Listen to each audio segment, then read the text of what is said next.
Hey Wogan, hey Wogan. Why does my wings get hard every time I watch Muppet Babies? Every time I watch, my heart rate's going through the fucking roof. This motherfucker. You're now entering the Hey Wogan podcast. Hey everybody, it's Nick here in the Hey Wogan podcast. That's my Conrad moment for tonight. It's episode 6, and we've gone over so many different things that we could possibly do for the episode, and we finally decided we're going to do the top 5 of our SNES. Let me start that again. Our top 5 SNES games, because we're pure nostalgic here at the Hey Wogan podcast. But before we get that going, we'll go ahead and introduce everybody. How's it going, everybody? Hey. Howdy. Hey, everybody. Did you guys see Becky Lynch win? You saw Becky Lynch win the Rumble? Oh, my God. God, it was the best thing I ever seen in my life. I could have wept as soon as it happened. The rest of it didn't mean shit. Hopefully Nia Jax won the Rumble as well. Anyway, for people that may not know what SNES is, that listens to our podcast, Well, I hope they are, it is because the they're all Super 90s kids. it's the Super Nintendo for you people that may be my coworkers or something that may be an older generation. I hate everyone that calls it a SNES. AKA British that was people. A saying. That's what British people call it, man. Well, I knew Americans that called it SNES as well, and I was like, you fucking plebs. Don't fucking talk to me. I hate those people. I do too. Shank them all. So, yeah, we'll go ahead and get things started with our top 5 SNES games with some honorable mentions. I'll go ahead and get things started with my number 5, Kirby Superstar. For me, there were a lot of good Kirby games on the SNES, but I would say Kirby Superstar is my favorite and my top 5, or the 5th of my top 5 games. Cannot talk today. I guess that's what happens when you're in WebExes all day, and I'm not allowed to use WebEx anymore for this.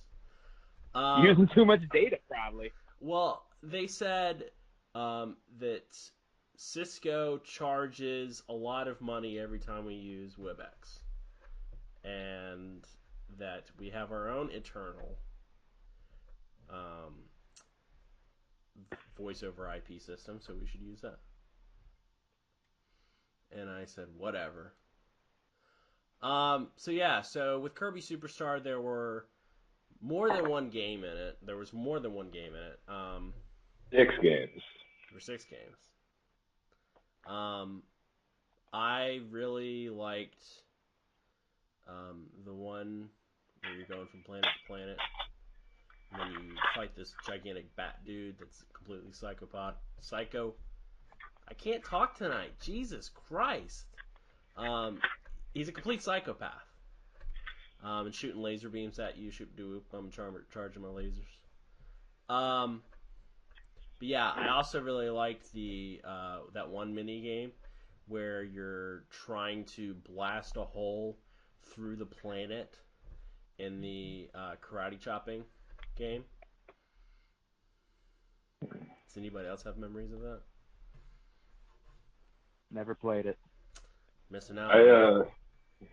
I never played it back in the day. I don't really have any specific memories of it, although the game was present on the Kirby's Dream Collection for the Wii, which I own. So I know I have played it, and I enjoyed it, but nothing in particular stands out. Like the thing you just described sounds like a Mortal Kombat minigame to me, except you're chopping through a planet instead of like blocks. Yeah. And there was another mini game where you're samurais, and you can't flinch, and you try and go as fast as you can when they say go, and it's like basically like a scene out of an anime where you press it and then it shows like a like 2 shots of 2 people and going in different directions, and then one person gets sliced up. So that is my number 5, Kirby Superstar. Logan, Zane, or Matt, who wants to go next with their top 5 of 5? I'll go ahead and jump in. With my number 5, I am going to go with Mario Kart. And it's more so, it probably wasn't, it was a great game back then, but what it did was it laid the foundation, is what I kind of looked at it. Like, I enjoyed that game as a kid, but it laid the foundation for the games coming sooner. My favorite out of all the Mario Karts was probably for the Nintendo 64. Oh, absolutely. Yeah. But I feel that it is a top 5 game, and I just felt like it laid a foundation. It's probably not even one of the best Mario. I mean, it's I don't know. It's probably not even one of the best Mario Karts, but it's the original, so it's just, I don't know. It's just awesome and nostalgic. It was like the first racing game I played as a kid. I don't know how else to describe it. It brought a lot of joy to me as a kid. Yeah, I remember renting it a couple times from our Video Magic store. But like you said, I definitely liked Mario Kart 64 more. How did you? Well, off topic, but how did you guys feel about the Double Dash one, like where you had to have teammates and stuff? That was my favorite by for the far out of the GameCube, entire yeah, series. That was the very 'Cause I first feel- game that I got for the GameCube, and I had more fun with that than any other Mario Kart series. I feel like that was, because I look at it and I'm trying to think of them in my head, and I feel like that's my number 2. Like, I wouldn't even have like the original Super Mario Kart, like maybe even in the tops, but the fact that it was the original and it laid the foundation for these other sports Mario games like Mario Golf, Mario Tennis, Mario, etc. I feel like it was the original, and that's kind of why I put it in the top 5. Mario Kart 64, which you said is your favorite, is probably my least favorite besides the Game Boy Advance version, which seems like nobody else really played. Mario Kart Super Circuit. I played that later on when it came out, like when RetroPie and everything like that. I played the emulator and the ROM for that. I mean, it was pretty good, but I don't remember having it for Game Boy Advance or anything. So how are we going to handle if, I'm sure we've got the same games on each other's list, so do we just discuss the same game all at once or bring it up again if it shows up on somebody else's list? You know, I think we should same game all at once, because Mario Kart's my number 4. Yeah. And it's my number 3. I guess as long as it's not a number 1, we shouldn't. I don't know, because I feel like the number 1 should be like a secret. I know we can all see the list. What if and Mario none of us had it Kart right was my number 1. What if Mario Kart was my number 1? What do I do? It works for me. Anything that's not number 1, we can just discuss it all at the same time. I'm in the fucking Chick-fil-A drive-thru and I don't know what I fucking want, guys. Help me out, otherwise I'm gonna fucking get everything. Where's the power up when I need it? I delivered over all kinds of shit and my car didn't get any west. Oh man.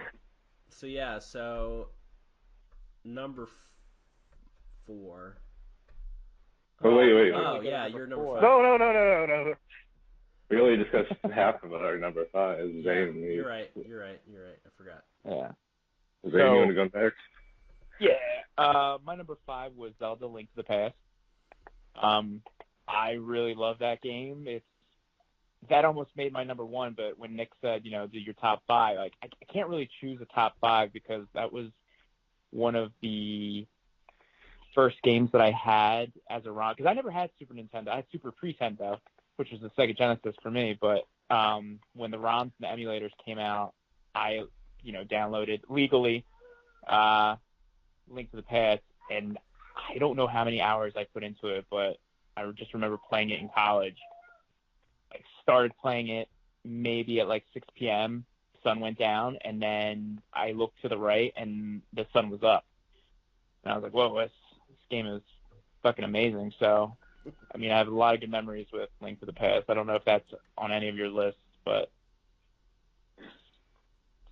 definitely. It made my honorable mention. Yeah. Okay, I set Nick like a top 10 list because it's just too freaking hard to. Yeah. Like, this is one of the hardest lists I've ever had to make. Because, there's like 25 games I could name. He's going to come to us like, all right, guys, I need your top 2 favorite Nintendo Sexual games. partners. Oh. Well, of all time. Hey, Wogan, what if I got 0? Hey, Wogan, this stuff greatest count. I feel like Zelda probably would have been on my list, but honestly, I've never played it. I had the not that particular iteration. I had the original game on the NES, but other than that, I didn't start playing until I got Ocarina of Time on the N64, which is still possibly my favorite game of all time. And pretty much every Zelda since then, I've loved all those games, but just never gotten to go back and play Link to the Past. I mean, it's widely considered on a lot of like official lists from media outlets. I think even IGN, which when I looked over some of the lists earlier, considered the #1 game for the Super Nintendo. Yeah. I mean, I don't think I've ever heard anything bad about it. For me, and this is going to be a pretty hot take, but when I had an SNES and I had an next door neighbor who was obsessed with Legend of Zelda, and he had Link to the Past, and I tried playing it, and I just wasn't into it. But I played Ocarina of Time, obviously, when it first came out, and I was like, oh my god, this is great. And I would try going back and playing Link to the Past, and I just wasn't able to do it. Did any of you guys ever play? I'm sorry, go ahead. No, go ahead. The on PlayStation 3, there was a game, I think around 2010, called 3D Dot Game Heroes, where it was like a pixel art sort of game, and the style of the 2D Legend of Zelda games, you could create or import your own character. I played through that as Link, and that's basically like a souped up version of the same gameplay style, considered like a spiritual successor, albeit developed by different people, to the 2D Legend of Zelda games. So if it's anything like that, I'm pretty sure that I love it going back and playing it. See, I do remember that game. I had it, I bought it, but I don't remember playing it when I had a PS3. I don't know why. I was pulling a Brad for some reason. It's honestly one of my favorite PS3 games. Yeah. I can see why it was so good. But for some reason I just don't remember playing it. Here was my thing. I was too young when the game came out to understand it, so that's why it didn't make my top 5. I didn't actually play it until I got older. I went back to when I was on emulators, like when I was a teenager, and that's when I really first played it, and I appreciated it.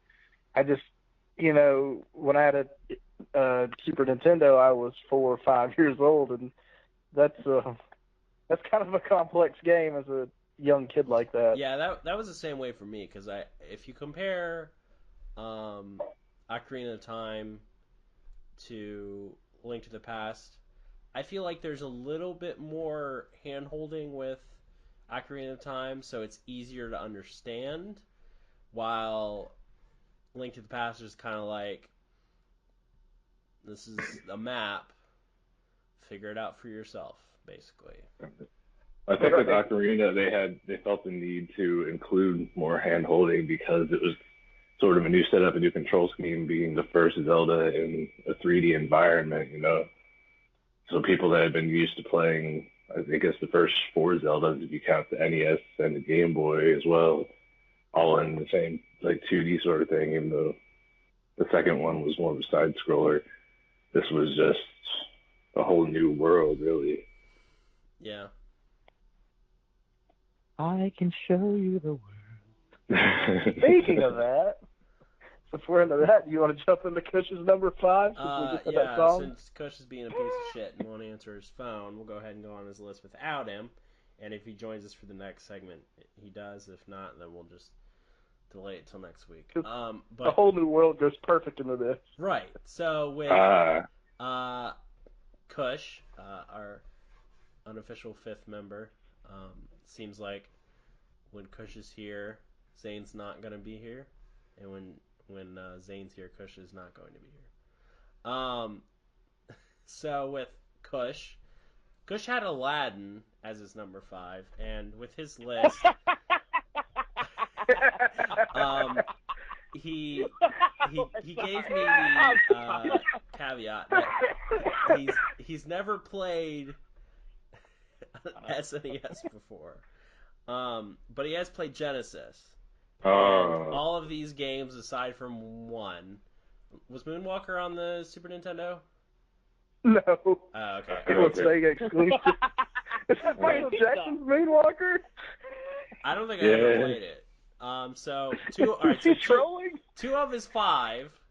I should know this because I've seen enough Angry Video Game Nerd that I should know this. But all right. So 2 of his 5 games were exclusive to Genesis. But so for Cush's number 5, he had Aladdin. I have it on my hacked SNES Classic. I still haven't played it, but I know that it gets a lot of love. Take it away from there, guys. That and The Lion King was the first movie games I ever played as a kid, and I enjoyed them. I don't remember shit about them. Actually, I do. I don't remember if it was the Lion King game or the Aladdin game. I just remember jumping on some fucking hippos and shit. I don't remember anything else. I remember enjoying it as a kid, but I don't. Probably the Lion King, but I don't remember anything else about the games. I just remember enjoying them and rerunning them all the time from the video store. Yeah, see, Lion King's another game that I have on my hacked SNES that I haven't played. I'm too busy playing the number 1 game on my list that I will keep a secret until the end. Games are absurdly hard, though, back in the day. I mean, apparently there was a directive from Disney that they didn't want their games to be beatable in a rental. They wanted people to buy them because Disney's all about that sweet cash money. So they decided to make the games just absurdly hard. But they're supposed to be baby games. You'd think that, but I mean, I guess gaming in general was really more directed toward kids back in those days. So, yeah. And I know I was better at games when I was a kid than I am now. Back in my day, we had real games, not this pussy shit. I used to play Barbie's Adventure when I was 5. What the hell you have now? Call of Duty? Hannah Montana movie, the game. So any other thoughts on Aladdin? Fuck Aladdin. Well, they're doing a movie next. Yeah, I want to see that. I'll see that because I have the AMC A list. I would not pay to see it, like if it was a normal movie charge. You go to too many movies, man. Well, yeah, I've never gone to more than last year was my personal record of 7 in a year, and then I've been to 10 in January because it's $20 a month for 3 movies a week. So fuck it. Yeah, all I saw on your Facebook recently was I'm going to a movie. I'm going to a movie. I'm going to a fucking movie. Yeah, basically every weekend I'm going to 2 or 3. He goes and he just sits on his phone. Well, for Creed 2 I did because I was the only person in there. I sat on my phone. I sat in every single seat and used my phone. Yeah. I really did. So Matt, what was your number 5 game? My number 5 was Super Mario RPG Legend of the 7 Stars. Back in the Super Nintendo days, for some reason RPGs were one genre I didn't really get into. I just never really gave them a chance. It was only later on after the N64 came out, like I didn't. So after playing the first Paper Mario game, I wanted to go back and play Super Mario RPG, and I believe I did it with a ROM that I used on a Dreamcast, on an emulator, or Super Nintendo emulator for the Dreamcast, and yeah, it just has this really unique charm to it, like a lot more depth than the Paper Mario games, but still with that great sense of humor. And it's got the uh, development team from, I don't know if it's the same development team from the Final Fantasy games specifically, but it was Square that co-developed it with Nintendo. Yeah. So it was a really deep and rewarding experience and made me want to go play more RPGs and try Final Fantasy and stuff like that. Yeah, I would I say. sure. Go ahead. Oh, go ahead. I would say that Super Mario RPG was probably my gateway to RPGs as a kid. Outside of that, and Chrono Trigger, which I'm surprised. Never mind. I'll take back what I said. With that and my number one ranked game,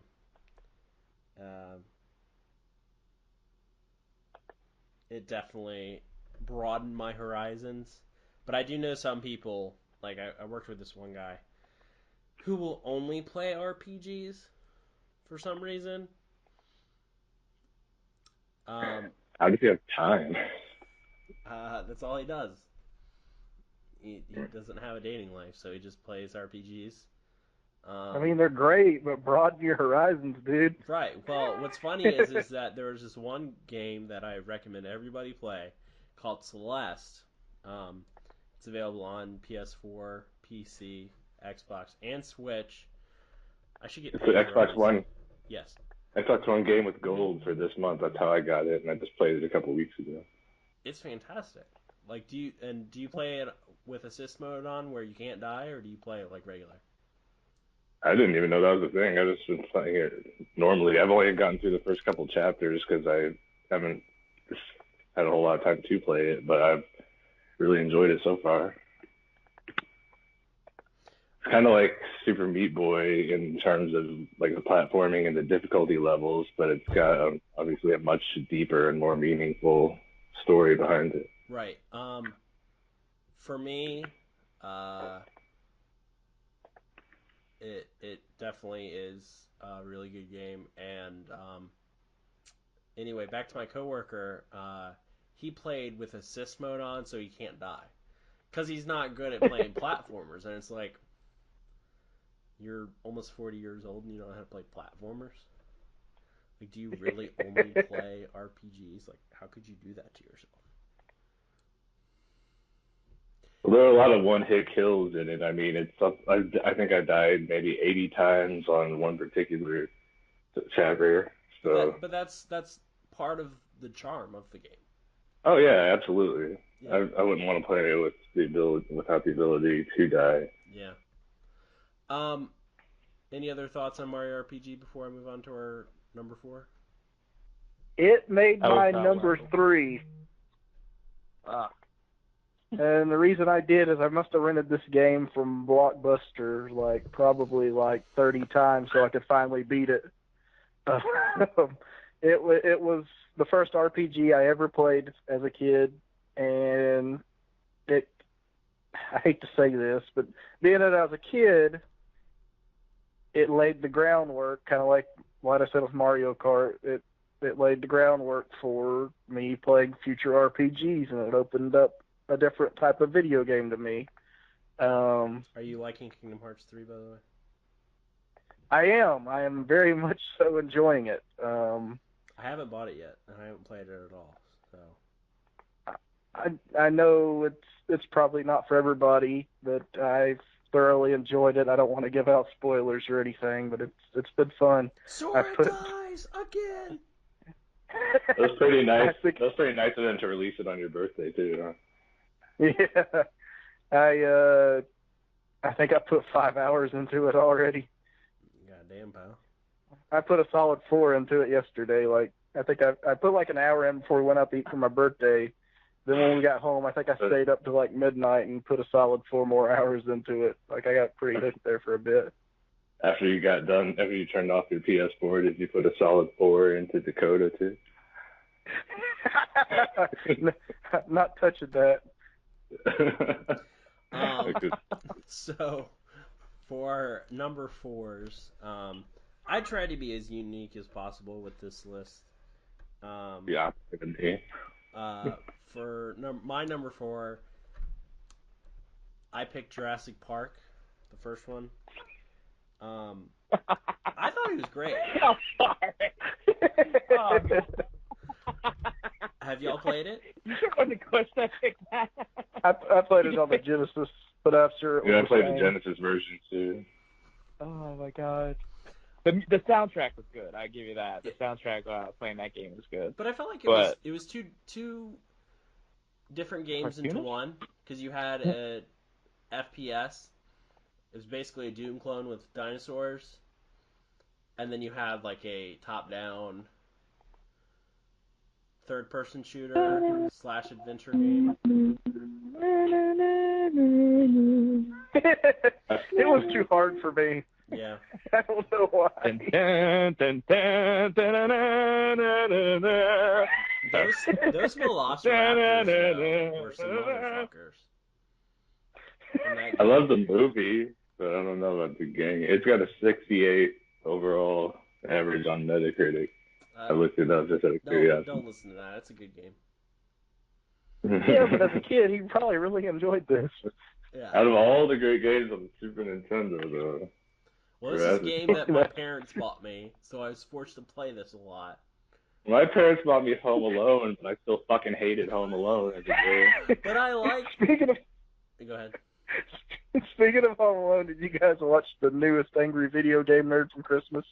With him and Macaulay Culkin. Macaulay Culkin, just Yeah. bashing the shit out of the Home Alone games. No, I need to watch that though because, yeah, I hated that game and it was a Christmas present back in whatever fucking year. Not even the year it came out. It was I was 92. stupid. It's part. Yeah, whatever year it was, like not the year that came out. I asked for Home Alone 2 because apparently that was supposed to be decent, and also I was an idiot. But I got Home Alone 1, which was even worse. So yeah, it's just what was I thinking? Yeah, but I thought Jurassic Park was a really good game. Zane, what were you saying? Did you play it? Yeah, I played it. I mean, the soundtrack was good, but I couldn't really. I mean, I if we went into like movie themes, a podcast with movie themes, I would just hum the Jurassic Park themes over and over and over again. For the game though, the game was all right. It wasn't an honorable mention. It wasn't on my top 5. I don't think it was even on my top 10 or top 20. But still, I enjoyed playing it. I'm telling you, man. Nick, just give me like a minute version of the game, and I'm gonna hum the Jurassic Park theme behind it. Okay. So, All right. tell me about the game. So you start out and you're trying to get the ID card for a park employee who you then have to go into the building, which it starts out as a top-down third-person shooter / adventure game. So you go into the building and it turns into FPS. And you have to kill a bunch of velociraptors, which you'll die a lot on, outside of having to fight the T-Rex. And it fucking it's fucking hard. Life finds a way. I do remember dying a lot. Thank you. Thank you. With Yeah, I don't remember the game that much. okay. Probably I died a couple times and I was like, I can't do this anymore. Yeah. Well, you should. Do you still have your RetroPie? Yeah, I have Jurassic Park on there. I'll play it. All right. Go. I'll play it. I'll Twitch stream it and you know sing the soundtrack over and over and over again until I get like 500,000 followers. It was just too hard for a young Logan. Yeah. I think everybody should go play Jurassic Park on the Super Nintendo, at least once in their life. Especially now that you have the cognitive ability to understand what's going on, and understand that there's fucking velociraptors coming after you trying to kill you, and you can only do certain things that can kill them. I mean, was Velociraptors really that smart? I mean, there's a hunter in the woods. He sees one, and the girl comes up to him, and he's like, "Clever girl," and then she eats him. Like, weren't there 3 raptors in the first one? Like, there were supposed to be 3, and you never see the third one. You only see the 2. Now we have to go back and watch the movie. Thanks, Nick. Yeah. We'll have to do a review show on the movie. Yeah, I actually saw the movie. They re-released it in 2013. 3D. It might have been in 3D. I don't remember, but I saw it with Brad and Ryan in New York before Raw. Dear God. After WrestleMania 29. No, all I can think about is somebody going, "Why would you go see a movie before wrestling? You're supposed to enjoy the city." Was Brad tweeting nonstop like, "These Velociraptors aren't that tough. Oh, wow, body slam by a WWE wrestler. Oh, check out this game. This game got 8.6. Then he retweets somebody, and then he goes back to the movie. This is bullshit. I should have played Nedry. Fuck Newman. I don't know if they released it in 3D in the theaters or not, actually, but I got the 3D Blu-ray of it. It's fuck. I think it was for like the 25th anniversary or something, or maybe the 30th anniversary of its release. I saw the original release in the theaters, and it was probably the scariest movie I've ever seen. Oh, I had nightmares until I was like 6. Dude, I was terrified of the T-Rex scene when he's like crushing the car and he's like trying to get Oh, yes. That's the most terrifying scene I think there is. Yeah. It like when I still watch it now, I'm like, dear God, like how did I sleep after that? And what else was scary in that movie? Samuel L. Jackson's arm at one point. Yeah. He gets killed. Like, oh man, it's I don't think that movie should have been. Was it PG or PG-13? Because that should have been rated R. 13, I think, but man, okay. It should have been. And Nick, a future podcast, we need to do like PG movies that should have been rated R because Gremlins needs to be on there. That's my choice. Well, that's true. And maybe that was back before the PG-13. Or maybe Chris Cushing's Moonwalker. Oh yeah. As the moon. Oh my God, that should be his gimmick. The Moonwalker. All right, sorry. You know what movie scared me? You know what movie scared me more than any other? You know what movie scared me more than any other movie ever? Candyman. Mask. Not Jim Carrey mask, the deformed guy mask. Oh yeah, fuck that. Oh my God! With Cher? Rocky Dennis. Yeah. Rocky Dennis. Yeah. Was that his real face? Like, I'm confused. That movie scared the shit out of me. Like every time they show a preview on like TNT during WCW Nitro, I'd like go and hide behind the TV. I didn't want him to see me. So he was like gonna come out and just like eat me. That was probably a Russo thing. He's like, everybody put the mask on after the WCW Nitro, bro. Bro, we got this new guy. We're gonna bring him in with the Rocky Dennis gimmick. Put him in a prosthetic that makes his head look like one of them fucking East Island statues, bro. It's gonna get mad ratings, bro. The Mox will eat it up, bro. So Where are we? Logan, you want to go over your Scariest movies of all time. your 4th pick? Yes. My number 4 is Street Fighter 2. It's the first fighting game I ever played. That and Super Slam Masters, I think, was the other fighting game that I played when I was a kid, or something like that. Not like Saturday Night Slam Masters. Which version though? Regular Street Fighter 2, Street Fighter 2 Turbo, or World Warrior, I believe, was the one I had. Yeah, the original. That was actually my number 2. The thing that caught me, like, as a kid, is I thought the characters were unique. Aside from being, like, the first fighting game I played, other than, like, Super WrestleMania Challenge or whatever it was. It was, like, a legit fighting game. Like, I thought, like, Edmund Honda was, like, Yokozuna. Like, I thought that's who they based that character off of, even though, like, the Street Fighter game came out before Yokozuna existed. I always used Ken when I played. And, I just thought the characters were unique. The fucking what's the yoga master's name? Holstein. Yeah. He scared the shit out of me as a kid with like when he pushed his arms out and stuff. Like I was afraid somebody was gonna do that in real life. Cause like I played this game and then I rented the Royal Rumble 1995 pay-per-view from Blockbuster, and like I fell asleep while watching it, and like I had this dream that like Mike Tyson was underneath like the sink, and like he threw his arms out at me, like the yoga dude from Street Fighter, and it's like that's like the first nightmare that I remember is like Mike Tyson throwing his arms out at me, like he puts his arms out and they just float off his body and chase me around the house. It was fucking creepy. That's like if Balrog from Street Fighter did the fusion dance in Dulcie.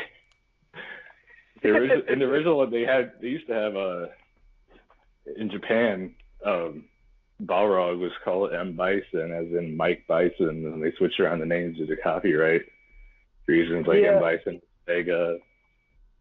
And I think that's why I put two and two together when I was sleeping. Because Balrog and Mike Tyson looked the same, and I was playing the game around that time like a lot, so maybe that's why I had that dream. And Mike Tyson was very popular at that time, so I don't know why I had that dream. You have PTSD flashbacks if you try to play ARMS on the Nintendo Switch. No, I don't. That'd be terrifying. I need to talk about Street Fighter 2 real quick because it was my number 2. I would have put it as my number 1, but I didn't have it growing up, but my neighbor did. I guess I can use his first name, but I will not use his last name because, once we have a cult following, they'll all go on his Facebook or whatever and trash him. But his name was Brian. Brian had a brother, and his brother had a friend. And we would always go over there, and we would have to choose your own, characters. Well, Brian would always choose Chun-Li. His brother would choose Ryu, and his friend always chose Ken. So it left me with, Guile and, E Honda, and Blanca. Then it turned into, you're not allowed to use this guy. You're not allowed to use this guy. So I always had to use Blanca. It really, really screwed me up for a bit because I hated the game.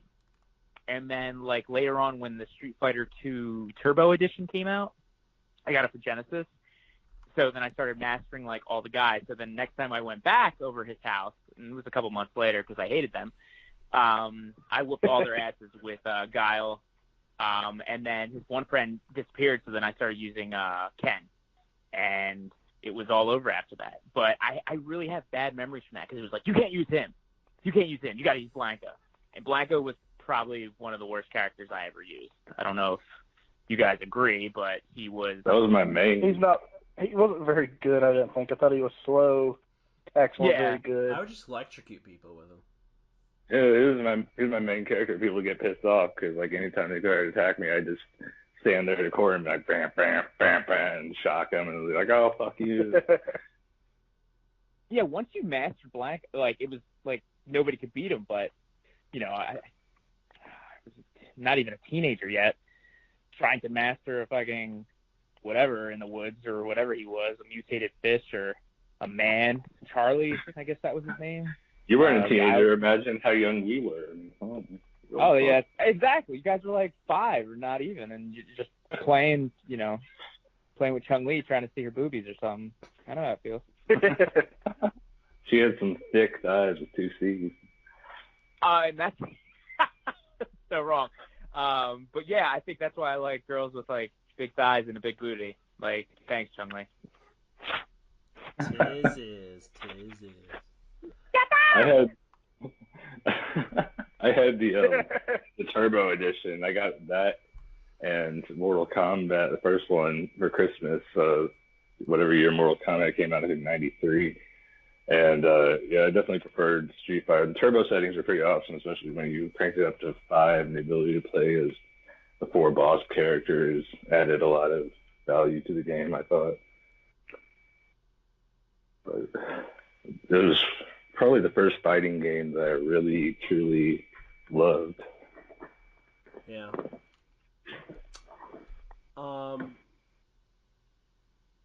So we'll move on to, since we've already gone over Mario Kart.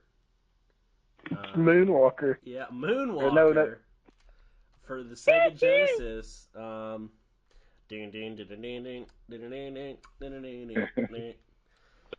it's Chris's number 4? Yeah, that's Chris's number 4.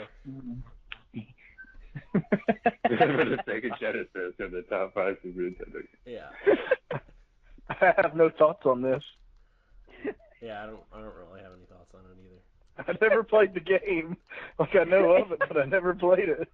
You need to download it and you need to play it, dude. It's really unique. Like you're kicking dust into people's faces, stuff like that. How does it compare to Michael Jackson The Experience for the Xbox 360 Kinect? Yeah. I have that game. I bought that game for $6. So I don't know how good it compares to it. How much did you get back for it? Like 62 cents? I still have it on my shelf. Did Brad ever buy it? He probably bought the special edition at Walmart that had like the one Michael Jackson sparkly glove with it. The Walmart exclusive. That's a real thing. I feel like he wore that after Michael Jackson died. There's a picture of him. He wore that.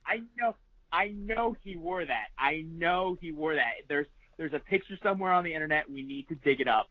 And you know what's horrible? You used to send me so many pictures of Brad that they're saved that on the iPhone there's like a most commonly like face, like it just recognizes the face. So my daughter's like number 1 with like thousands of pictures, and for some unknown fucking reason, Brad's like number 2. Because I have saved pictures of Brad on my phone that I had to I'm going to have to purge my phone one day. But we need to find that glove picture because I do not have it, and I might need to find it. You realize that confession has been recorded for public consumption, right? Yeah, I know, and I'm sorry. I'm sorry, everybody out there. Brad but... doesn't listen to him because he feels like, quote unquote, that it would be weird for him to listen to it. So I don't think we need to worry about Brad listening to this. Well, Brad, if you're listening to a podcast, but let's make a Hey Brad one. Ooh, we should do it.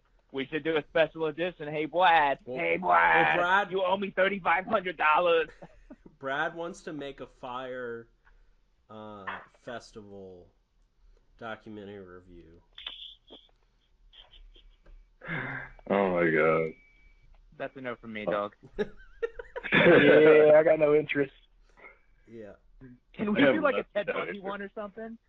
Let's talk about how hot Ted Bundy is, like everybody else. Oh, smoking hot. I saw that on one of your Facebooks today. I was like, what the fuck? That wasn't on mine. Yeah, probably. I read it. I'm like, huh. I could see a middle-aged woman looking at that guy and being like, all right, you make a good dad. You know? I feel like that's one of the keys to be a successful serial killer is to be sexy as fuck. Because, I mean, if you're an ugly motherfucker, you're like, hey, guys, come back to my place. We'll have a lot of fun. I'm not going to kill you. And I don't know how well that's going to go. No wonder I can't get a date in the city. I'm very close to finding the picture. No wonder women don't want to date me. They think I'm a serial killer. Sorry. So, yeah, moving on. Matt, what is your number 4? My number 4 was Super Mario World 2 Yoshi's Island. Yet another game that I did play it since my neighbor owned it back like when the Super Nintendo was still the current system. But when I really got into it was with the when I had my DS, I played the Game Boy Advance version of it, which was basically the same game with some slight enhancements. Played through the whole thing, and just I loved everything except for the whiny fucking baby whenever the bubble burst. You're like, Mario. I know that was made to intentionally be annoying to encourage you to go get him, because otherwise, why would you want to save the baby? But the gameplay was incredibly addicting. The world, just the art style, was completely unique compared to anything else on the console at the time. And I don't know, it was just an incredibly enjoyable experience all the way through, and pretty trippy, really. So that kind of added to the atmosphere. Trippy is the right word for that game. Oh, yeah. I'm going to agree. Yeah, it's very, I did like it. It wasn't on my honorable mentions or my top 5, but I actually really did. In top 10, definitely top 10 games for me. Yeah, for me, my dad would always make remarks about later on about how Baby Mario would be fucking annoying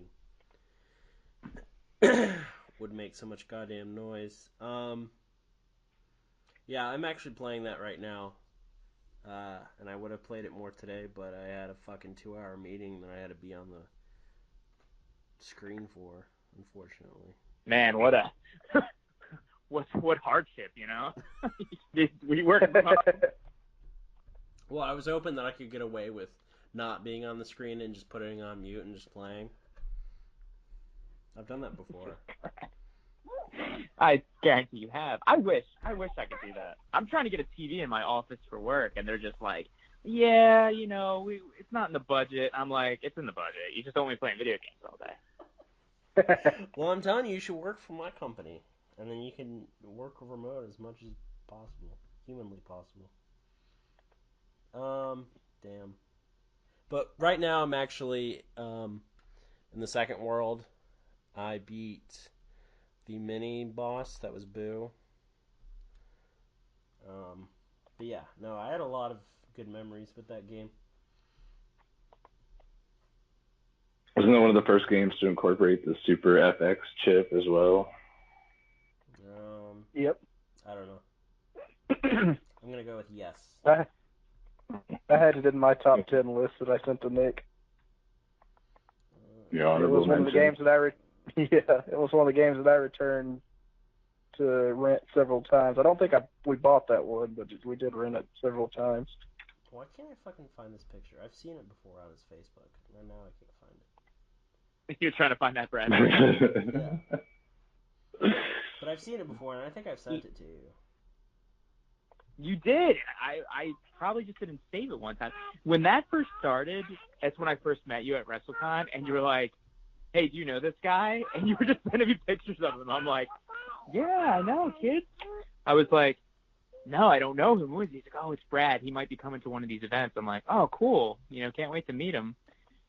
And I'm still really sad that I haven't met him.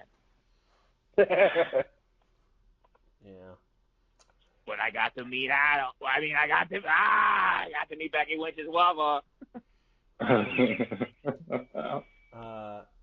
Yeah, well, Nick, you're gonna have to take that out. Yeah. Bleep it out. Bleep it out. Bleep it out. Bleep it out.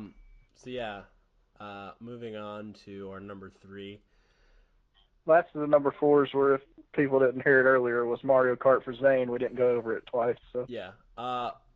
My number 3 was NBA Live 1995, the first basketball game I ever played for the Super Nintendo, and one game that I played forever. And I would always have the Houston Rockets because I was the best. Hakeem Olajuwon. Yeah, that was the best team in the game because Michael Jordan was a greedy fuck and didn't want to give his rights over to EA Sports.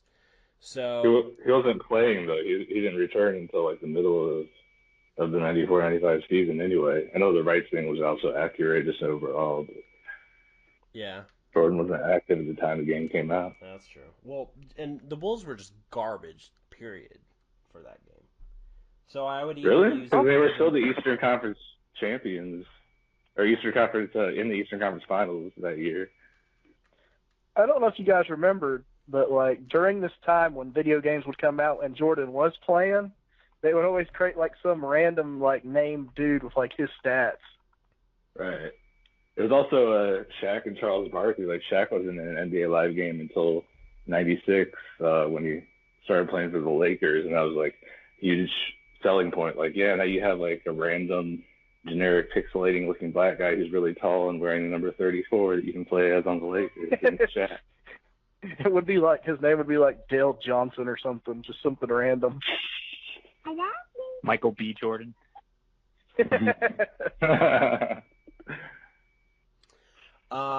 So yeah, I played the shit out of that game. That was the only sports game I ever had for like forever until I got NFL Quarterback Club 1998 for the N64. Yeah. Oh god, I played the shit out of that game when it came out, but in retrospect, it was garbage. Yeah. It's like it's got Brett Favre on the cover. Fuck your jizz pants. So yeah, so moving on to the other number threes, Logan's has already been mentioned. And Mario, yeah. Yeah, Logan, or sorry, Zane. What was your number three? F-Zero. My jam. F-Zero was.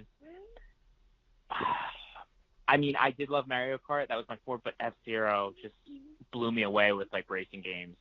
I don't think anything other than the Mario Kart series tops F-Zero.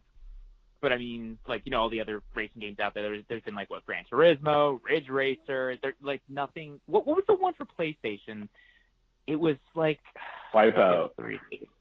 Yes, yeah. I thought that could have came close to F-Zero, but no, I just remember playing F-Zero for hours and hours. My friends would come over, we'd play it for hours.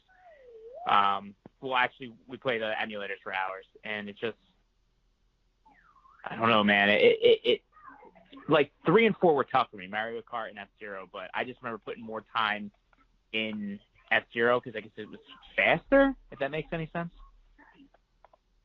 Wipeout Mario Mega Kart Collection on the PS4 has a VR mode, and just imagine playing an F-Zero type game in virtual reality. It's fucking insane. Incredibly difficult. That's something I would like to play.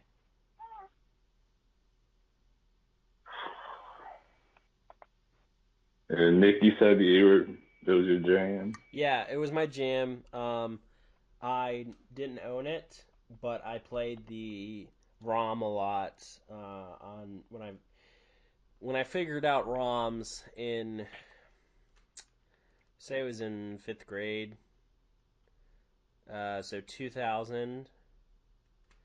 I was a sophomore in college. Yeah, so I'd play games like F-Zero, Chrono Trigger, some Japanese games like Dragon Ball Z. Yeah, just classics like that. And I would never get very far with F-Zero. I think I got to the second stage. Was it Blue Hydro? I think that's a weed strain, man.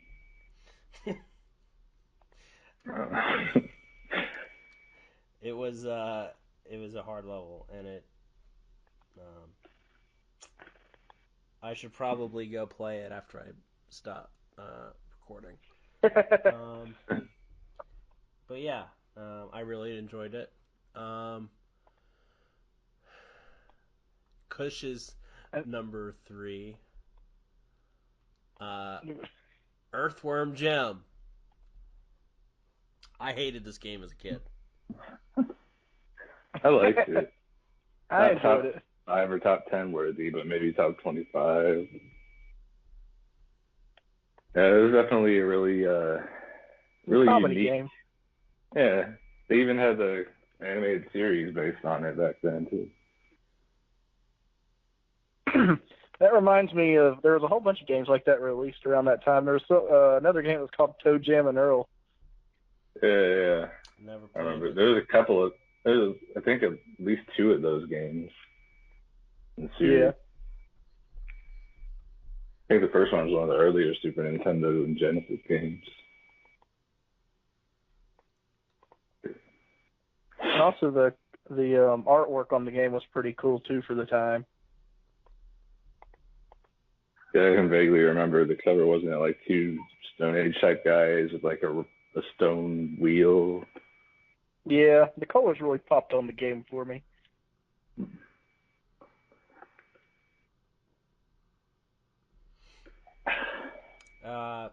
Anything else for Earthworm Jim before we move on? Good graphics. Yeah. Hard as fuck.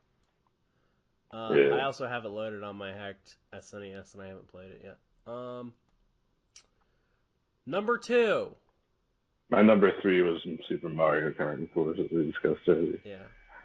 My number 2 was Donkey Kong Country 2, specifically Donkey Kong Country 2. For some reason, as a kid, I always played, and I had Donkey Kong Country 1, but I enjoyed Donkey Kong Country 2 more when I would rent it from Blockbuster, and then also when I got ROMs and started playing that. That and Donkey Kong Country 3, I feel like, were just ultimately better than the original.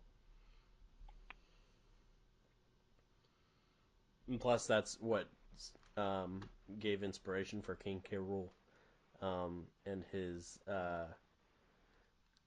canon in Super Smash Bros. Ultimate. And one of the reasons why I almost made it to the Elite Eight in that tournament a couple weeks ago. Yeah, I don't think, unless I played it when my cousin got the game or rented it, I'm not sure I ever played the second Donkey Kong Country game, or the third for that matter. I absolutely loved the first one though, and since they're very similar in tone, I'm sure I'd love the second one, and I know that it's generally considered to be superior to the original by most people that have played it. Wasn't that the one where you play as it introduces Dixie Kong as a secondary character to Diddy? In 2, yes. And it's pirate. Yeah, because he was just there in the first one. Yeah. Well, he was a second player character you could tag out, or you could haven't played number 2, but then like Donkey Kong was captured in the second one, I believe, right? Wasn't that the whole premise? Is Donkey Kong was captured and Diddy and Dixie had to team up to save him? Yep. God damn it! I think Brad deleted the picture. I can't find it. I'm preoccupied with this. Damn it, Brad. Oh my god. He deleted that, and he deleted the Donkey picture of him wearing the Jigsaw puppet outfit. The fuck? I might have that somewhere. Yeah. So yeah. But Donkey Kong, I'm gonna say right now, I never played the second one. I think I played the first one and the third one. You'll play it on the RetroPie. But I guess, yeah, I got a lot of catching up to do. Yeah. Yep, it definitely was my jam, and I enjoyed the shit out of it. So yeah, moving on. Logan, your number 2 was unanimously the number 1, so we'll skip that. Okay. Zane, yours was already discussed. Kush's number 2, Mortal Kombat 3. You want diaper change? Yes, please. Yeah. Sorry, my kid's just looking at me like, yo, bro, do something. Mortal Kombat 3, or Ultimate Mortal Kombat 3 was ultimately the better game of the two, maybe because it had characters like Smoke and... Noob Saber. Yeah. I played the shit out of this when I was younger. Once they released the game ratings, though, that made my life a living hell. And I was not allowed to play T or M games for the longest time.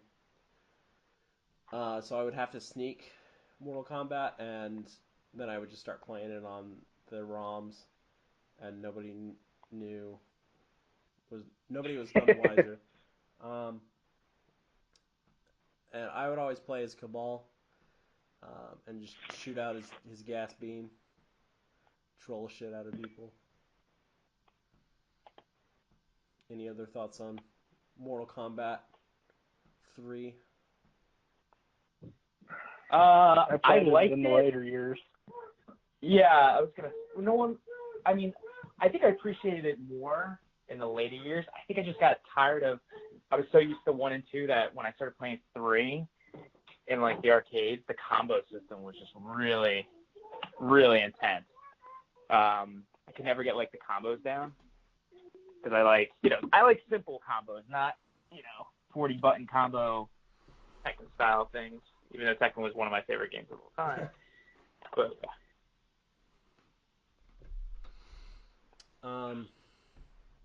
yeah. What's your number 2? Well, as it seems to be a running theme with multiple games on this list, something that I didn't play. I played it on the Super Nintendo, but not in the heyday of the Super Nintendo. The story was I got a copy of F-Zero X for the Nintendo 64, which I hated because I don't like any of the F-Zero games. And I had that for a while, and I traded it to a really dumb friend of mine who shall remain nameless for a copy of Chrono Trigger.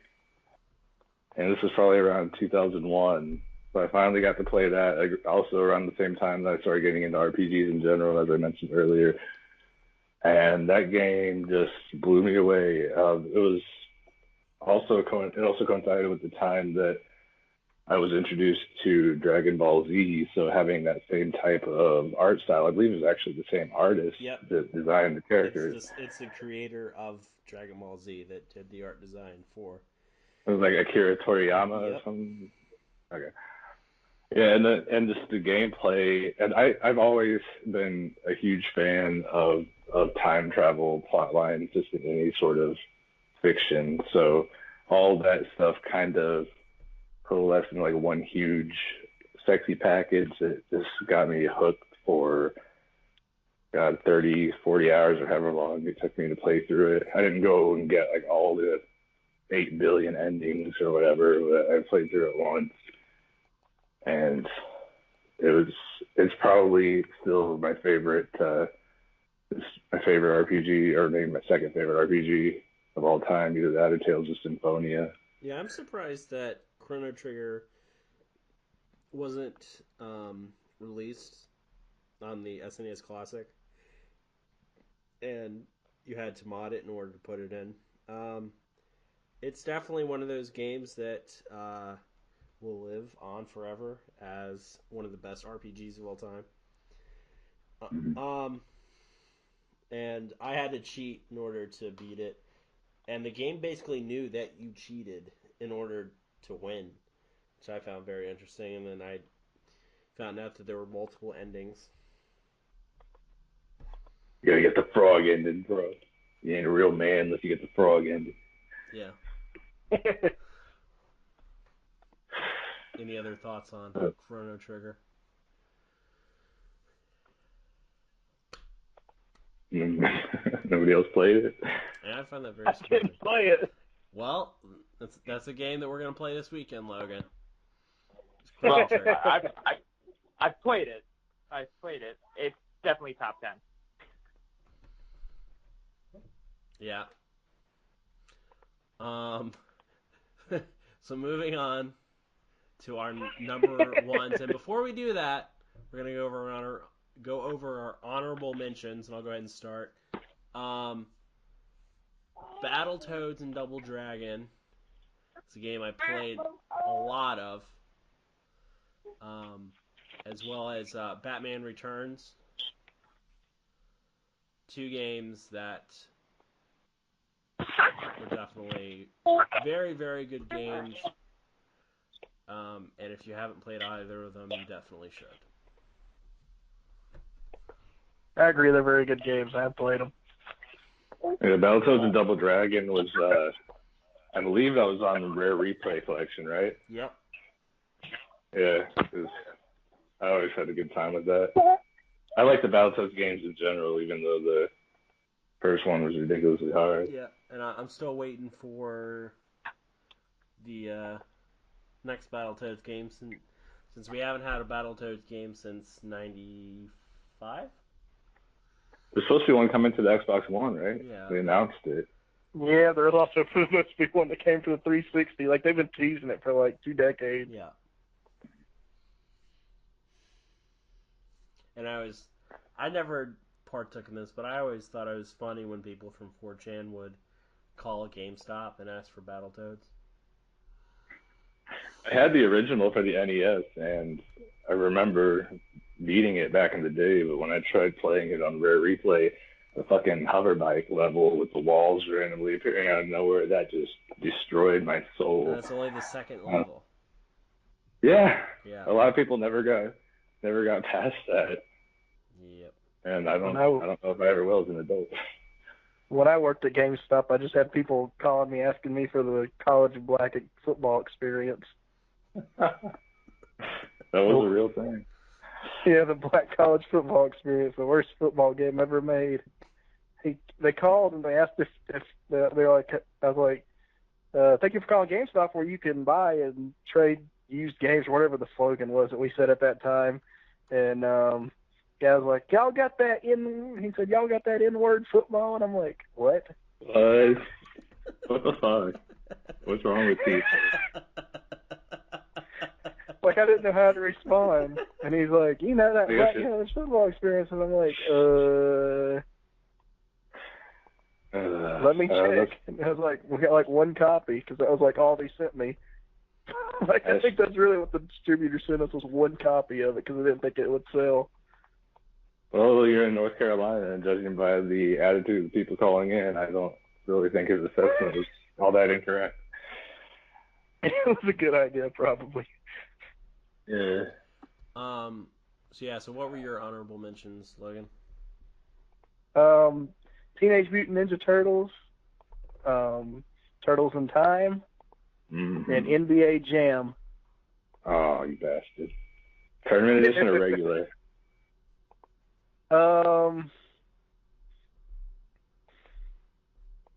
I guess they're very similar. Yeah. The only difference was like kind of like rosters, and I think wasn't the graphics just a little bit upgraded? Yeah, and they had, I think, like more power-up type options. Yeah, were the codes available in the first one, or did it not come to the next edition? I think the first one had codes you can enter on the pregame matchup screen too. Yeah. Right. From downtown. Somewhat relevant, but at the first E3 I went to in 2010, I actually won a tournament for the re-release for the Wii, and I won a cool EA Sports fleece. Was this an EA Sports logo or the NBA Jam? It was the EA Sports logo. Tournament edition was the one I had. Was that the E3 that Brad got harassed by Rampage Jackson? That was the year before. So when they first released the game in 2009, he had went to a THQ event, and for those that don't know, he interviewed Quentin Rampage Jackson, and called him Rampage Quentin Jackson. And Rampage Jackson asked him, "What did you just call me?" And he repeated himself. And they went on, and apparently, according to Brad, Rampage Jackson made him break his arm. I don't know how, but apparently... Made him break his own arm? Wait, what? Well, okay, so apparently, if you used Rampage Jackson in the game, and Rampage Jackson saw you lose, he would push you down, and apparently did this to Brad, and Brad broke his arm in the process. And I only know this story because Brad was supposed to come to Richmond a couple weeks later for a SmackDown taping. And he had to sell his tickets because he apparently broke his arm. Something tells me that didn't actually happen. Vintage. I don't think it did. Vintage Brad Ward. I'm sure that happened in front of thousands of people, and there's no legal repercussions whatsoever. Yeah. Did he pound like 3 double quarter pounders and 50 McNuggets before the tournament? Probably, yeah.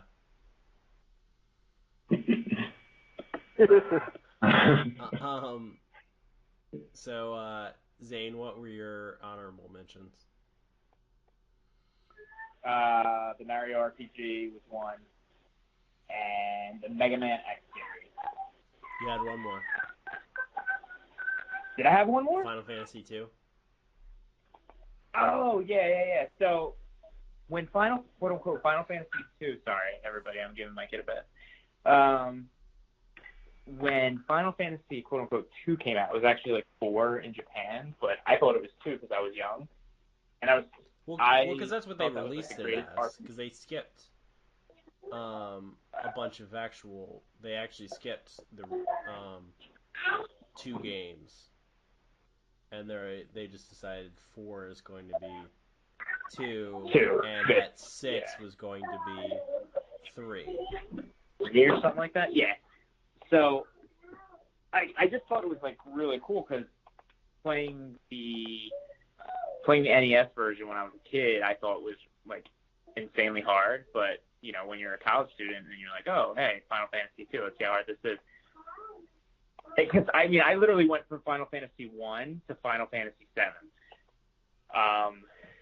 So I fell in love with the games, but I thought Final Fantasy 2 or 4 or whatever it was called was just, like, really, really good. You play as, like, a ninja guy, and I was like, oh, this is awesome. Let's see ninja hats. Yeah, it sucks. So, but it was, I mean, for anybody that likes old school RPGs, like Chrono Trigger, play Chrono Trigger, play Final Fantasy 2, 3, whatever they're called on SNES, the ROMs. So. Yeah, 2 and 3. Yeah. Or 3, especially for me, I really liked. Yeah.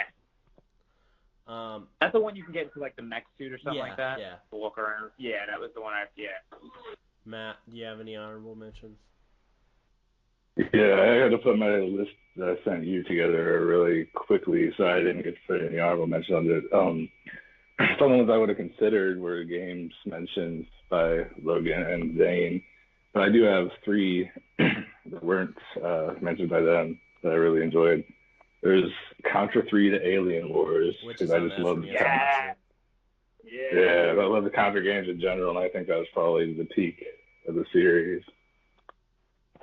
And Gradius 3, I don't know if any of you guys are into like the side-scrolling space shooter type games. That was the first one I ever played. I got a used copy of it at some place from a local used game store called Westside Video for $5, and I became hooked on that. It's like one of the games where you go and like gradually power up your ship and try to avoid the billion bullets flying at you and fight a giant boss at the end. Like an R-type sort of game. Yeah, I actually loaded that onto my SNES Classic, but I haven't played it yet. So I definitely will play that the second we stop recording. Yeah, it's a really good one. And then another game that I coincidentally got for $5. Oh, this is a brand new copy. I got it for Toys R Us for $5. Not sure how I can remember that. Was I think it might have been one of the launch titles for the SNES, even though I didn't play it till later. Sim City. That game, that was the first time I played a game of that type, and that had me hooked for probably a good couple months. And later on, I graduated to the Civilization games where you build a city and then have to manage a lot more stuff and get all the politics of it. But it was really cool just building a city and then eventually, causing natural disasters to destroy all your shit and rebuilding everything. Good times. Those are my honorable mentions. Okay. All right, so We moving should on. start playing Farmville again. Oh, don't let's not talk about Farmville. I was actually addicted to that for a summer. I avoided that. So my number 1 was Earthbound. And I'm still playing that, and it will always be one of my favorite games of all time. It will be my number one for the Super Nintendo. And it was one of my gateway drugs to RPGs. And I would say it is one of the best, if not the best, RPG. And I will fight you on that. Just the battle system, the quirkiness of the game. It's essentially an acid trip. Without taking acid for a 5-year-old. It's not as long as it should be, and maybe it doesn't feel as long because I keep before I die. You can rewind on the SNES Classic, so I just use that to load save states. So I've probably put 15, if not more, hours into the game, but it only indicates that I've played 8. Because I keep rewinding time. But I really like it. And I'm getting into Mother 3. I played it once before. I didn't beat it. And I'm trying to go through all of it now. And unfortunately, Mother 3 would never actually got a U.S. release. It was only released in Japan. Wasn't there a fan translation, though? Yeah, there is a fan translation, which is what I'm playing. But Nintendo of America did not think that it was suitable for its audience, and they want to be family friendly because there are several scenes that they find questionable, such as transvestites, very manly. That's getting molested by his uncle. Very, very manly transvestites, drag queens, basically. And then they play a major part in the game, so Nintendo doesn't want to piss anybody off. It was fine with Final Fantasy VII having drag queens back in 1997. Yeah, maybe that's why I didn't end up on that 64. But PlayStation was more of a teenager / adult system compared to Nintendo. True. So yeah, for me, Earthbound will always be great. And if you haven't played it, you should. And if you have played it and didn't get through as much as you would have liked, you should go back and play it again. Logan, what was your number one? My number one was Donkey Kong Country 1. That game was hard as fuck. No, and it was the first, and the reason I put it number one is because it was like the first video game I ever beat on my own. Like, I was pretty proud of that. And right before the end, like at the very end, like you get to this minecart level, and it's hard as hell. And I just remember being so proud beating it. Like, I don't know, and I thought the graphics like looked realistic as like a kid. I thought they were like really good for the times. Like, I don't know, I just love that game. I played it all the time. I got that game. That was number one on my Christmas list for I guess it was '95 that it came out. My cousin rented it from Farmore right after it came out. I was like blown away by the detail and the graphics and just like the rain in one of the early levels, and just I loved it. I mean, I didn't think it was that hard except for the minecart levels. I remember being really proud, getting 101% on it, and having my grandma take a Polaroid picture of me standing next to the screen at 101%, and then being really pissed when my sister accidentally, quote unquote, saved over my file, which seemed to have on 8 different games, which was fucking bullshit. But did you get her back? Yeah, a lot of fond memories. Did you get her back for that? I mean, I don't remember specifically, but I'm sure I got some sort of revenge because I was pretty pissed, and I was pissed like 11-year-old. So yeah, I'm sure I did something in retaliation. Nothing that would have equaled the level of disappointment of losing all that progress. Yeah.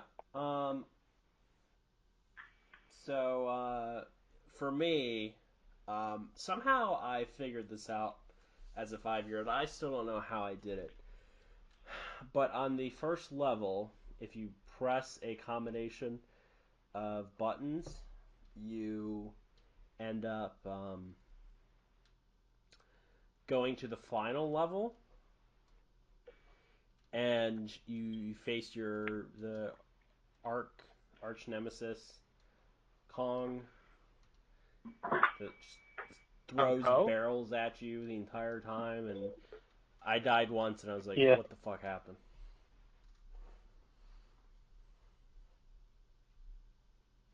That's my Donkey Kong. It was a very hard game. I don't know how I beat it as like a 4 or 5-year-old kid. Oh, I had to call the Nintendo hotline to get help. 1-900-909-9900. Oh wait, that was Eugene. My bad. What can we help you with? I'm pissed. I can't beat this damn game. Yeah. And Nick, I think the reason you figured that out is you probably were getting really pissed off at the game, and you were just like mashing buttons, and you got the combo right. Well, the thing though is that I just randomly turned on the game. I remember this, and I just started dawdling and started just pressing buttons, and the next thing I knew, I was in the final level. I don't know how I did it. Yeah, any other thoughts on Donkey Kong Country? Before we move on to Cush's number one, since Zane and Matt have the same number one. Is it? It's my number 2. Yeah. Well, I had a slightly different version though. Well, but it's the same game. Well, not the same game. It's not the same game, but like we can talk about it all at once. So Cush's number one was Echo the Dolphin. I never played. Wasn't that also a Genesis exclusive? Like seriously. Yeah. This has to be a troll list. Yeah, that was published by Sega. That wasn't. I mean, it ended up on like the 3DS and the Wii later on, Well, but no. that was Well, the his point was he wanted to participate, but he had never played an SNES and he was a Genesis kid. So I said, "Well, just give me your top 5 Genesis list." So yeah, Echo the Dolphin. Never played it. Okay, Matt. Played it on the Sonic Ultimate Genesis collection. Yeah. And it was kind of fun, but I mean, nothing that really stood out as one of the all-time great games of the generation, anything like that. Zane, any thoughts? I'm surprised that his number one wasn't Sonic and Tails or something. Yeah, he didn't even fucking mention Sonic the Hedgehog at all. Jesus, Kush, what the fuck? Well, to be fair, the 2D Sonic games weren't all that great. You take that back right fucking now. Sonic and Knuckles was fun, but it's just like, compared to, I don't know, I was used to the Mario games, and Sonic was like not even in the same galaxy as the Mario games. It was just like far inferior. When I see you, I'm gonna punch you in the gut for that. I have ads of steel, bitch. Bring it on. So moving on to our number one, and I was deciding on putting this on my list, but I decided against it because I really like Earthbound. But Super Mario World / Super Mario All-Stars, and I say that because they were both on the same cartridge at one point. I had them on 2 separate cartridges, but for some people it was one, like Matt. Take it away, guys. Well, I didn't own the cartridge that had them both because I had Super Mario World that came with the original with my SNES when I got it, not long after it came out. Yeah. But then I've gone back and played with the Super Mario All-Stars Anniversary Edition on the Wii, and since they were included in the same cart, figured I would put that on my list because it's like the complete 2D Mario experience. Oh, it's got the remakes. I agree. Of all the NES games. It's got the Lost Levels for the first time ever in North America. Lost Levels was hard as balls. Oh, yeah, dude. That game, I don't think I ever beat that game. And for me, and I don't know why, but I always liked Super Mario Brothers 2 more than 1 and 3. I don't know why. 3 was my favorite by far, but 2 definitely it was I mean, because it was a completely different non-Mario game to begin with that they remade into a Mario game. But yeah, it was very different from the rest and incredibly good in its own right. Yeah, no, I agree. Logan and Zane, y'all's thoughts on Super Mario World / All Stars? It was the first. I guess so. It was the first video game that I ever had because it came with the system, and I must have played that game for 3 to 4 years before I finally beat it. Like, I just felt there was a lot of depth to that game. Like it went on forever. It felt like, and it was pretty unique compared to the other ones because, like, for instance, like when Mario would jump, like his hat would fly in the air and stuff. Like it was pretty cool. I enjoyed it. That was another one of the cool things about All Stars is the remakes of the older games. It gave this the same graphical style of Super Mario World, so you get those little touches of detail to enhance the experience of the older games. Yeah. I first played that game when I was a kid. Couldn't beat it. Could beat it at my friend's house. Then I got the emulators for the Dreamcast to play Super Mario World, and then I beat Super Mario World using the Dreamcast controller. I beat Super Mario World using a keyboard. I still haven't beaten Super Mario World with an 8-bit Duo or whatever it's called controller. That's like next on my list.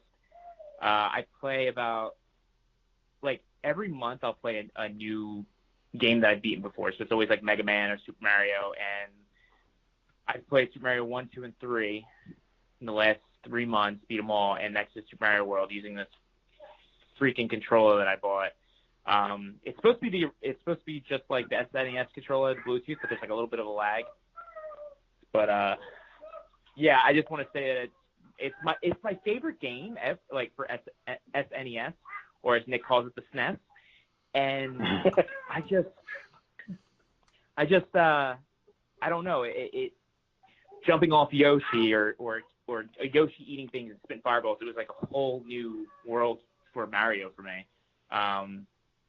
Even though I played 2 when I was a kid, like nothing compares to Super Mario World for me. No, I do think Super Mario World is better. What's up? What about the fact that Yoshi raised Mario as a little bubble baby, protecting him from disease and spike traps and Goombas and shit? But then when Mario grew up, he decided to force Yoshi to eat innocent creatures by donkey punching the motherfucker in the back of the head. That's what happens, dude. That's like That's real the life. animation. I can't wait for my daughter to put me into a pit. Wait, you can't wait for your daughter to ride on your back and donkey punch you to force you to eat things? Like, if she needs to get somewhere, she can jump off my back and just, like, let me to my death if it's going to get her, whatever Mario got at the end. What did Mario get at the end? The princess? That's Is that it? No gold coins? No nothing? Yeah, I think it is just he rescued the princess. That was the standard back then. Weak. It's like, hey, thanks for going through all that bullshit for me, Mario. I'm going to bake you a nice cake, and that's about it. I mean, Mario did like that food, yeah. Mario's like, oh, no, I wanted the bukkake. One memory I had of Super Mario World is I'd always try and unlock the Star Worlds so I could go directly to Bowser and just beat him. Because I didn't want to go through all the other fucking levels. Because they're hard as fuck.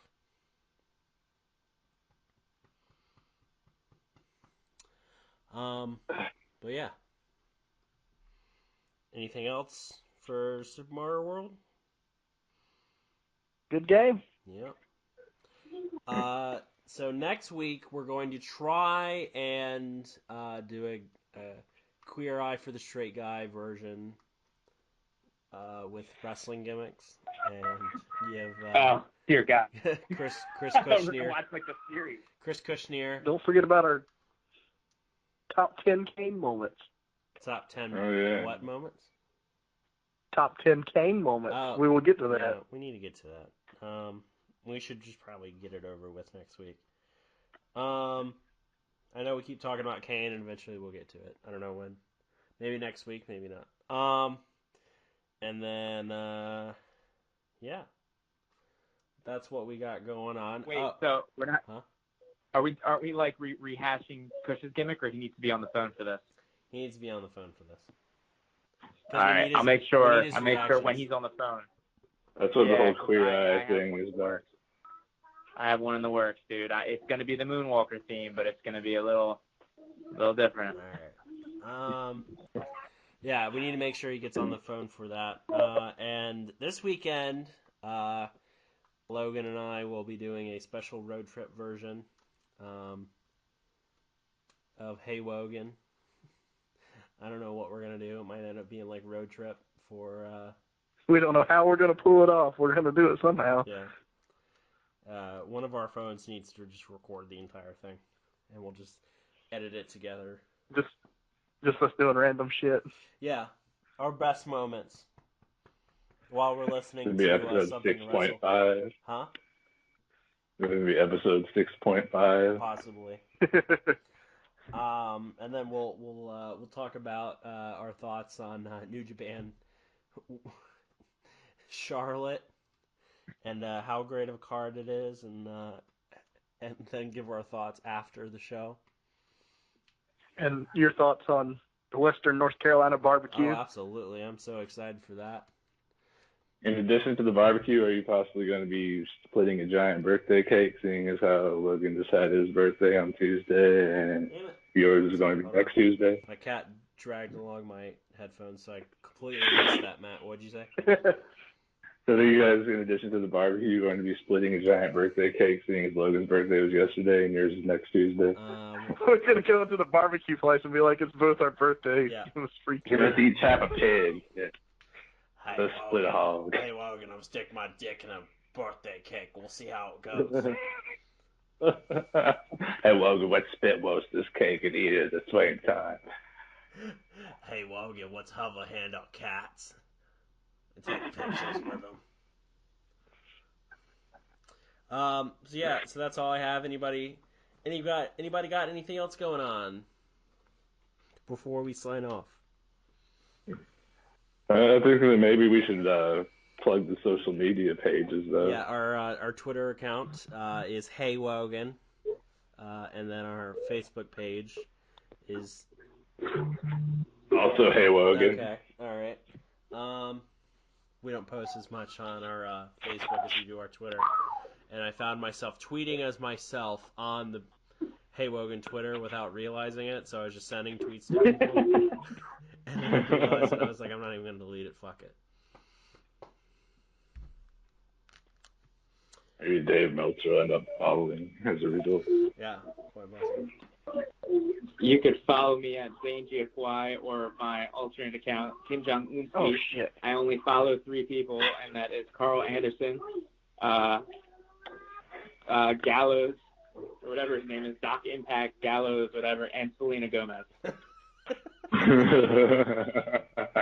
You guys can follow me, but I only follow 3 people. I don't even follow my other self, so.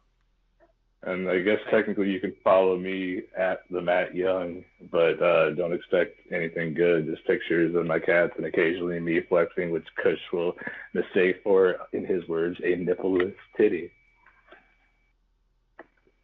And you can follow me at Bahgod Logan, BAHGAWDLOGAN. And I just texted my wife that she's going to cook out, and I told her that I would like to get a corn dong.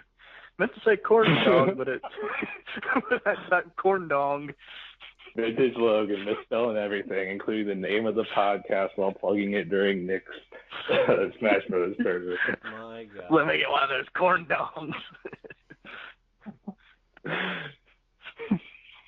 And you can follow me at Thank you for all listening. Stand Hansen, Stand, STAND, like JoJo's Bizarre Adventure. So if you haven't seen JoJo's Bizarre Adventure, you should. It's a great anime. You can watch it on VRV, along with all the other Nickelodeon shows on there.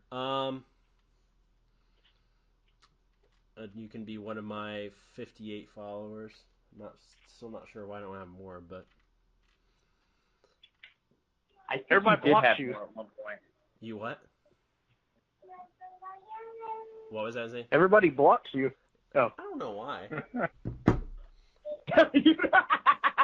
You don't know why? No, I don't. Why is it?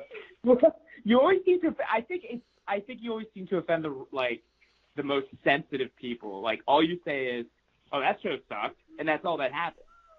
So I think once you get more of a following from this podcast, I think people will appreciate your humor. Yeah. Then people will start blocking the Hey Wogan account. That's when we'll know we've made it. You were Pretty every tweeting Twitter. on the Hey Wogan account yesterday, like regularly. I was doing what? You were tweeting from the Hey Yeah, Wogan 'cause I thought podcast that- just regularly yesterday. I thought that I was tweeting from my own account. And then I looked at the account I was tweeting from, and I was like, wait a minute, that's not me. And I was getting in arguments with people. And they didn't know who they were getting in an argument with. They just saw a picture of Logan. It was just a photo of me. So they're probably thinking so if they ever see me like in person, they're like gonna be all pissed off. In the picture, only your eyes. So that's all they need to recognize. I'm If you like, have who your are glasses you? on, it's like, And you'll then- be able to tell the exact. Brad said, well, he subtweeted me and he said, this is why you don't give Nick access to your social media accounts. I'm the one running the account. I'm the only one running the account. How are you going to say that? Brad's the reason you don't give Canadian people access to unprotected stuff. Yeah. My God, all hail. I have a quick question about Brad and everything. So he's got a lot of followers. We know. Yeah. He's got a lot of followers.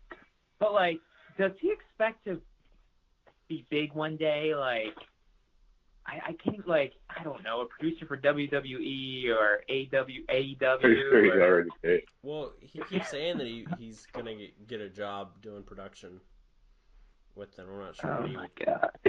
He's like, I want to enter school to learn this. It's like, I think he's going to end up in the Guinness Book of World Records one day for the person with the most failed attempts at internet ventures, like podcasts. There's a category for that. He's got to be on his way. Oh my God. Sometimes I don't feel bad for him anymore, but I don't know if Wogan and Matt knew, but Nick and I were gonna put in money and be like, dude, we'll have you we'll create you a Twitch account, we'll buy you PC parts, we'll get you an Oculus. We had all these things planned out for him. I think, what did we say, Nick? $2,000 altogether? Yeah. Put it in for him, and he was like, no. With all your followers, you could, and he doesn't do anything. He just tweets 30 different things in a minute. It's just, I don't know. He could have been big. He'd been the next Twitch superstar. And it was paid for him. Yeah. Yeah, exactly. Well, I think the thing, though, He is can that talk we basically presented it to him as if he'd be our employee, and we're trying to make money off of him. Yeah. What I think that's a no-brainer. Yeah. 30% or something like that? I can't even remember. Something. We were 20% or 30%. It was small. Yeah. Dude, I don't think he'd make 100,000, but what's 20,000 in Canadian? That's like 15,000. That's a no-brainer. Yeah, All I had to do is play video games. Right. He He does that anyway. Maybe show a titty or something. I don't know. I think he was upset that you guys would choose the content. You should. I think the niche, the perfect area for Brad to go into, if I'm pronouncing it correctly, is one of those mukbang videos where people eat obscene quantities of food while crying and talking about their problems. I can really see him excelling at that. He already eats the food and posts pictures of it. I had totally forgotten how much he actually eats. Before we went to. And so you saw that picture.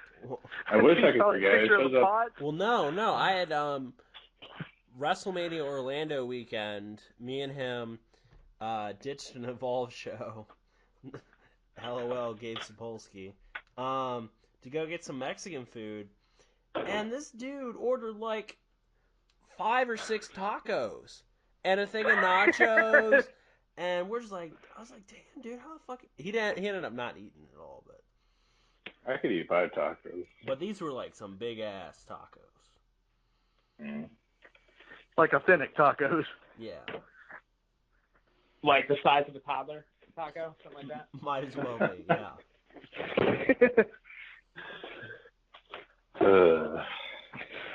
Then his stomach hurts later, and he's like, why? Brad was originally a twin before he ate his twin in the womb. Maybe that's why his sister doesn't talk to him, because he ate his sibling. I tell you what, I don't like Phoenix, because Phoenix is nothing but Mexican food. Fucking Mexicans, Wogan. Maybe they should build a fucking wall. Can't eat Mexican food before I go wait in line for 5 hours to be elected with. I can only wear so many pairs of pants. Warm here. Can't be shitting myself more than twice in one line. Can't say wipes are expensive, guys. You have to edit a lot of this. Well, this is all after like the main discussion anyway, so it shouldn't be too hard. Yeah, outtakes. Outtakes is still our highest rated episode, I think. Yeah, by a couple views. Or actually, no, if you did that or the second. No, there was another one. Yeah, the second did good, yeah.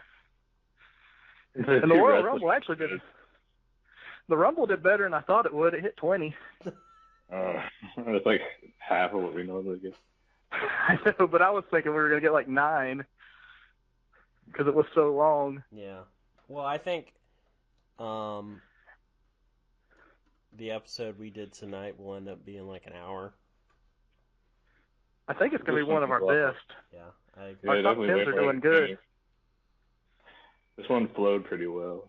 I agree. Well, I think our top rankings Top 5 is the best way to go, the way we did it. Yeah, I think the top 10 favorite TV shows got 40 views, and then that was the second highest after 2 days after Christmas had 46. Yeah. And it's probably going to pass it. So maybe we should stick to just doing. You could switch it back and forth so it doesn't like do like the around the horn way and then do like a top 5, switch it up. Yeah, it definitely should be a regular thing where we do top 10 and top 5 lists, because not only are they getting views, but I don't know, I have more fun doing stuff like this than talking about. Yeah. No, I agree. Yeah, I'm I agree. There's also there's not many shows out there that do that format, podcast wise. We could become the TRL and another thing is nostalgia. I think we were going to look into trying to get this on Spotify and stuff so people can listen in their cars. Yeah, I need to look into that. I'd be down for that. Become the next something to wrestle with. Something to wrestle with. Which I'm surprised they... Something to Wogan with. Something to Wogan with. I'm surprised that they haven't announced New York dates yet. Maybe it's not going to happen now. The what? Something to wrestle with. Oh, in New York? Yeah, I don't think it's happening. Goddamn, pal. If they do it, it'll be right before WrestleMania, I bet you, because they just did theirs right before the Rumble show. Like that Sunday. Oh, they did? They didn't do it NXT? No. They did it right before the Rumble. Unless they did 2 of them. They might have did 2. Normally they do it the before NXT. Well, I'm surprised that they haven't found anything, or I don't know. There's plenty of venues. Like, you can get any little, like, bar there or something. Well, it's the fact that Conrad has to spend the money for it. That's what it is. It is still a little bit over. I mean, it's not until April 7th or April 8th, so maybe in the next couple of weeks they'll announce something. We still got 2 pay-per-views in between. Yeah. For all we know, they may have a venue and just haven't announced it yet. Because JR just announced his yesterday. Where's he doing it at? He's doing, I don't know, I don't remember. Adam told me because he sent it to me. He's like, "Hey, Wogan, it's Jim Wass." He follows almost as many porn accounts as I do, Wogan. I respect him for that. I just want like Nick to get VIP so I can go up to him and ask him why he blocked him in like 2013. Hey, man. You're like, how's Who Dan? the fuck are you? Nick just goes, "I don't want the photo. I just want to know why you blocked me." Well, I'm not blocked on this account. You're like, hey, how's Jan, and why don't you smile more? Why do you like all those porn sites? Why are you so thirsty? Awesome Comedy Club. Can you That's record what an intro for our podcast? Be like, by God, wishing the Halo. Hey, well, Oh my god! He plugs it on his podcast. We should get him to see if he'll record a theme for us. like, this guy on our show, Matt, he eats barbecue all the time and fucking loves jerky. It's true, though. You guys love barbecue. Kevin Nash will plug it. He'll do anything for money. So JR is going to be hey. at Gotham Comedy Club in Manhattan. So maybe something to wrestle will follow it up, or I don't know. Maybe they're working on getting the PlayStation Theater. What? The PlayStation Theater for something to wrestle with. Yeah. Well, let me harass Conrad again. Where the Hey, fuck you is can your watch show? Is he gonna do it from the Hey Wogan podcast account? Yeah, I'll do that. I'm trying to plug your show on my podcast. When are we going to start doing fake advertisements for Blow Chill and stuff like that? Yeah, we just need to do our own advertisements. And people think we have sponsors, and then real sponsors will be like, oh, hey, we should sponsor them. They like our product. What was that one Steve Austin used to do on the Steve Austin show where he's like, it'd make my pecker stand up like a flagpole.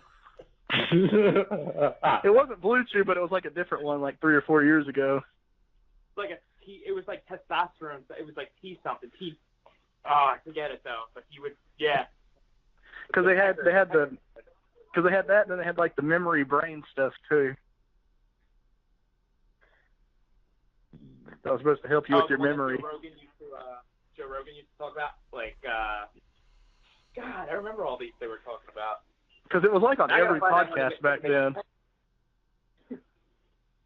Maybe me and Zane can get workout supplement companies to support it. Dude, I love that. Matt, is your pecker standing? Yeah, brother.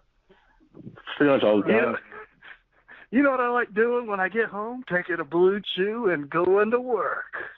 On myself. You know what I like to do when I go to work? I like to take a Blue Chew. I like to slowly walk up behind coworkers as they sit in their chair and gently tap them on the shoulder with my erect penis thanks to Blue Chew. So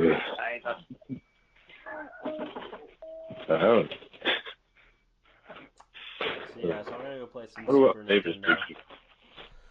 I will edit the podcast tomorrow. Before I pack up, I gotta practice whacking, Logan. You got a plaque, or you got to bring. Make sure you bring a Switch controller. Yep. So Dakota said she can kick your ass. Oh, on contrary. I think her sister's going to come over and play you too on Saturday. Oh shit. What was that? Apparently, we're probably going to have like a few people over on Saturday to play Smash. Oh my god, all hell, I'm going to have to beat everybody. You know, there's a rapper T-Pain, and her sister should be T-Sane and release her own rap album. But I'm gonna head off from the podcast because the food's here. What'd you get? I got the barbecue. Cookout. Remember? Fuck I've yeah, got a corn Did you get a cherry, corn dong. Did you get a cherry Dong. cobbler? No, I did not get a Alright, milkshake. so we're all getting cherry cobbler milkshakes on after New Japan. That's fine. That's fine because it's only like a mile from the apartment. Alright, tell Dakota we're getting cherry cobbler milkshakes.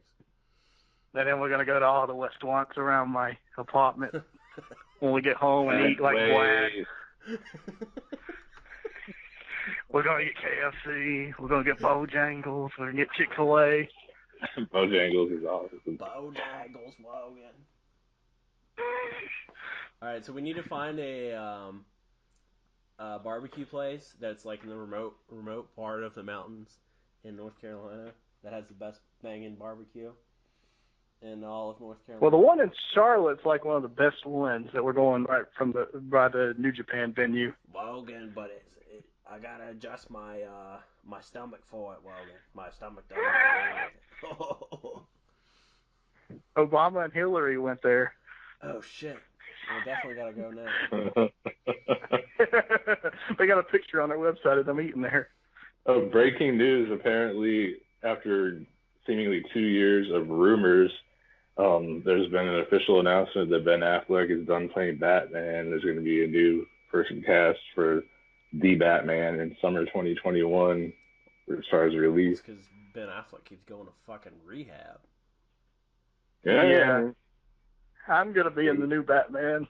Goddamn Batman. I want to be Batman. That was my childhood superhero identity. All right, I gotta go, guys. Okay, bye.